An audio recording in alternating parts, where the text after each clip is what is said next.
Pemirsa, sejumlah tokoh di Bali berharap pariwisata di Pulau Dewata terus meningkatkan kualitasnya. Salah satunya adalah dengan mengembalikan taksu Bali yang berasal dari adat, budaya, dan agama yang menjadi kebanggaan seluruh dunia.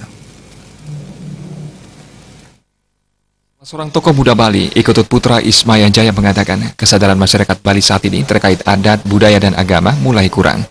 Jika masyarakat mulai tidak memperdulikan adat, budaya, dan agama, masyarakat Hindu di Bali ke depan akan tinggal sejarah saja. Terlebih lagi, adat dan budaya Bali selama ini menjadi kebanggaan masyarakat Pulau Dewata, bahkan dunia. Adat budaya menjadikan Bali menjadi pulau yang diminati wisatawan asing yang berimbas kepada majunya pariwisata Bali. Namun di sisi lain, menurut Ismaya, derasnya modernisasi saat ini menjadi pola pikir dan pola hidup masyarakat yang meninggalkan tradisi. Imbasnya, keagungan pariwisata Bali mulai merosot dan nyaris ditinggalkan wisatawan asing yang mulai melirik destinasi pariwisata baru yang menyerupai Bali seperti Lombok. Untuk itu menurutnya, kembalikan Bali yang dulu, sehingga meningkatkan nilai adat dan budaya Bali dan pariwisata Bali kembali metaksu. Suatu pola pikir yang berbeda, bahwa kita harus kembali ke zaman yang dahulu untuk membangkitkan lagi pariwisata kita. Kenapa? Karena sekarang kita bercermin kalau pariwisata ini, kita Bali sudah ada KW2 supernya, saya bilang itu Lombok.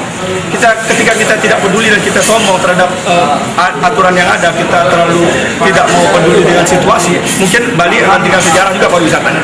Makanya itu saya ingin mengajak semua generasi, baik yang tua maupun muda, mari kembali ke generasi zaman dulu. Bagaimana dulu Bali terkenal dengan santunnya, ramahnya, itu dan budayanya terus hidup. Begitupun budaya taksunya, itu yang membuat tanah Bali kita terus didatangi dan dikunjungi oleh pariwisata. Ketut Ismaya menambahkan, ketika berbicara adat budaya Bali, hal ini berkaitan dengan etika ketimuran yang menjadi kebanggaan seluruh dunia sehingga wajib dilestarikan. Jaya Kesuma, Bali.